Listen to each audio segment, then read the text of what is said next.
इंतखाब आलम साहब, पूरे हिंदुस्तान में 5 रियासतों में इलेक्शन होने जा रहा है। उसके बाद पार्लियामेंट की तैयारी भी है। पार्लियामेंट की तैयारी शुरू हो गई है, लेकिन मऊ में क्या मऊ कांग्रेस अपने तौर पे किस तरीके की तैयारी कर रही है? मऊ जनपद में जब से हमारे प्रदेश अध्यक्ष माननीय अजय कुमार राय जी आए हैं और इसमें वो लगातार संगठनों की बैठक लिए हैं।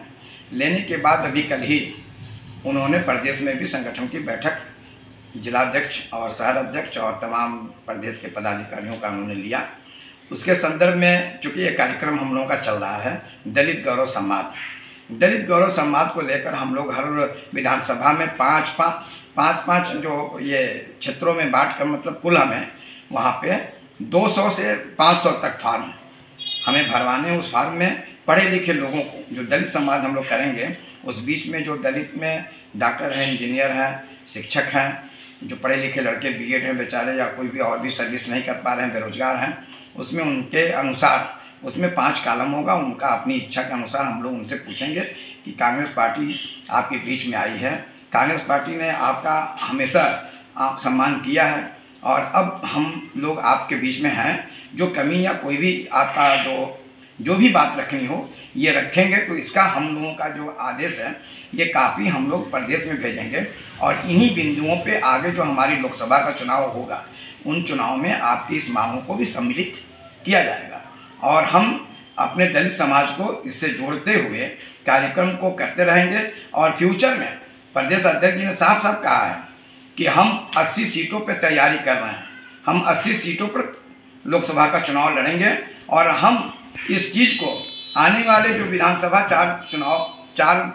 5 विधानसभाओं का जो चुनाव होने जा रहा है, यकीन जानिए कि ज़्यादा नहीं 1.5 से 2 महीने में सारी चीज़ें आपके सामने आ जाएंगी और इसमें आपको नज़र आ जाएगा कि कांग्रेस पार्टी कहाँ खड़ी है और उसकी स्थिति। आपने एक इशारा किया कि जो रियासती सदर हैं अजय राय, उन्होंने 80 सीटों पर लड़ने की बात कही है। इसको लेके काफ़ी तनाज़ा चल रहा है और समाजवादी पार्टी के जो लीडर हैं अखिलेश यादव, उन्होंने अजय राय की शान में कुछ गुस्ताखी की है, कुछ गलत जुमलों का इस्तेमाल किया है और राहुल गांधी इंडिया अलायंस की बात कर रहे हैं। तो क्या आपको नहीं लगता कि अजय राय और अखिलेश के दरमियान की जो गुफ्तगू हो रही है उसको देख के इंडिया अलायंस को कुछ खतरा पैदा होगा, जबकि इसी बात को लेकर अपोजिशन के लीडरान कह रहे हैं कि उनके अंदर तो एकता है ही नहीं? देखिए, इस पर हमारे माननीय अजय राय जी ने साफ साफ कहा कि हमने जो आपने शर्त के आपने जो है घोषित चुनाव में जो उत्तर प्रदेश में हुआ था, होने को तो पूरे प्रदेश में 7 पूरे हिंदुस्तान में 7 जगह विधानसभा के चुनाव हुए थे, लेकिन यहाँ पे समाजवादी पार्टी ने कांग्रेस से भी समर्थन मांगा था और उस समर्थन को उन्होंने देते हुए और भी दलों ने सीपीआई सीपीएम, हमें लगता है कि आप पार्टी में सारे दलों ने घोषी पे लोगों ने समर्थन दिया। जो एक इंडिया अलायंस का रूप ये विधानसभा सीट जो है ये आया समाज में।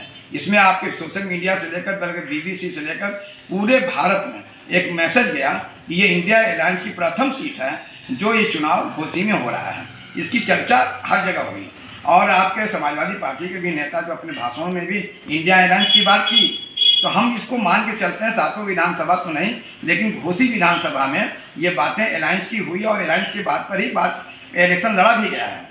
और अजय राय जी ने यही बात कहा कि हमारे अखिलेश जी बागेश्वर में अगर जो प्रत्याशी 1600 वोटों से हारा है, 16 या 1700 वोटों से हारा, अगर वहाँ समाजवादी पार्टी न लड़ती, वो सपोर्ट करती तो हम वहाँ भी सीटें जीत सकते थे। इस पर जो है बार बार ये कहते हैं। लेकिन अखिलेश यादव कहते हैं कि कांग्रेस बताए कि क्या सिर्फ लोकसभा के लिए अलायंस होगा या असेंबली के लिए भी? देखिए, उन्होंने जो कहा कि नहीं, ये हम लोग जो है अलायंस में, इसमें विधानसभा में हम अलायंस में नहीं हैं, तो ठीक है, अलायंस में नहीं तो कुछ आपको देखना भी चाहिए कि पूरे हिंदुस्तान में हमारी लड़ाई किससे है, हमें किसको हटाना है। तो हम विधानसभा से ही शुरू कर सकते हैं। आपको तो देखना चाहिए ना कि हमें किसको सपोर्ट करके हम उसको कमज़ोर कर सकते हैं, बीजेपी को। इसमें तो आपका विवेक काम करना चाहिए। और मैं इस आपके माध्यम से सबसे पहले तो मैं खंडन करना चाहता हूँ कि आप पार्टी के, अपने समाजवादी पार्टी के राष्ट्रीय अध्यक्ष हैं और जो शब्दों का आपने इस्तेमाल किया है, शायद एक राजनीतिक व्यक्ति जो राष्ट्रीय अध्यक्ष है और परिपक्व नहीं नजर आते कि वो जो बातें की हैं इतनी गिरी हुई बातें नहीं कर सकते।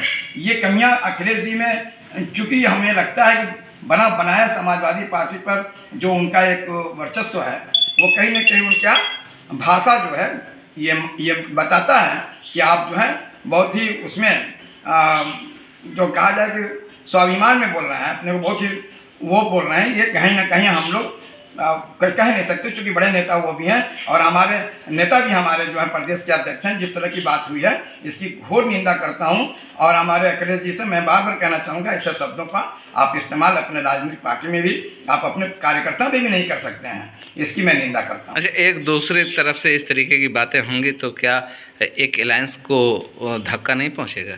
देखिए, जो इंडिया अलायंस बना है वो आज भी है, कल भी रहेगा, क्योंकि हमारे राहुल गांधी जी और हमारा शीर्ष नेतृत्व बार बार ये कह रहा है। हम अपने सारे दलीय नेताओं से भी उन्होंने कहा है कि किसी भी शर्तों पे हम अलायंस को तैयार हैं। हमारी बात सिर्फ ये है कि हम बीजेपी को कैसे हराएं, इन शर्तों के तहत हम जो है अलायंस को कायम रखना चाहते हैं। और ये देखिए, जो अगर हमारे राहुल गांधी जी पद यात्रा न करते, जो 3400 से 4000 तक उन्होंने पद यात्राएँ की, पूरे हिंदुस्तान में जो उन्होंने मैसेज दिया, इस नफरत की राजनीति को उन्होंने मोहब्बत में बदलने का काम किया। ये एक मैसेज पूरे हिंदुस्तान में गया, जिससे अग्रिम जो हमारे कर्नाटक में चुनाव हुआ उसका परिणाम आपने देख लिया। इसी तरह जो आने दीजिए 4 विधानसभाओं में और एक हमारे मिजोरम में जो चुनाव हो रहा है, इसमें भी आपको देख लीजिएगा बीजेपी बहुत बुरी तरह से हारने जा रही है और कांग्रेस सरकार बनाएगी। इसका एक ही मतलब है, राहुल गांधी जी रोज कभी कुलियों के बीच में, कभी मैकेनिकों के बीच में, कभी सबके बीच में ये बैठकर ये समझना चाहते हैं कि आम आदमी अपनी ज़िंदगी कैसे जीता है, आपके बच्चे कैसे खाते हैं, कैसे पढ़ते हैं, कैसे पढ़ाते हैं आप। वो एक मूल चीज़ों को समेट कर वो देश को देना चाहते हैं कि हमारा हिंदुस्तान जो 70-75 वर्षों में जो आज हम खड़े हैं, जहां हम 21वीं सदी की बात हमारे स्वर्गीय राजीव गांधी जी कर रहे थे, जिसमें उन्हें कंप्यूटर दिया, जिसमें उन्होंने आपको सारी चीज़ें मोबाइल दिया और संचार पूरी तरह से जो भी दिया, उन्होंने जो डेवलपमेंट का विकास का आप इतनी बात कर रहे हैं, लेकिन उन्होंने कांग्रेस ने दिया। आप कह रहे हैं इतनी बात, लेकिन अमित शाह कहते हैं कि IIT और इस तरीके से बहुत सारी चीज़ों को उन्होंने बताया कि बीजेपी ने दिया है। तो मैं तो यही कहूँगा ना कि आप अमित शाह या हमारे मोदी जी प्रधानमंत्री अगर बीमार पड़ते हैं तो एम्स में ना जाया करें जो कांग्रेस का बनवाया हुआ है। हिंदुस्तान में आज भी जितने कॉलेजेस हैं, जो दुर्भाग्य है कि एक प्रधानमंत्री विदेश में जाकर कहता हो कि हम हर घंटे IIT बनाते हैं, हर घंटे हम एम्स बनाते हैं, और इसी एम्स में इन्होंने पार्लियामेंट में बयान दिया था, दरभंगा में बताया कि एम्स बन के तैयार है, और दरभंगा में लोगों ने खोजा, एम्स कहीं देखने को नहीं मिला। मतलब आप यही कहना चाहते हैं कि जुमलेबाजी है और कहीं कुछ नहीं है इसमें। तो आप लोग भी पत्रकार हैं, इसको देख ही रहे हैं।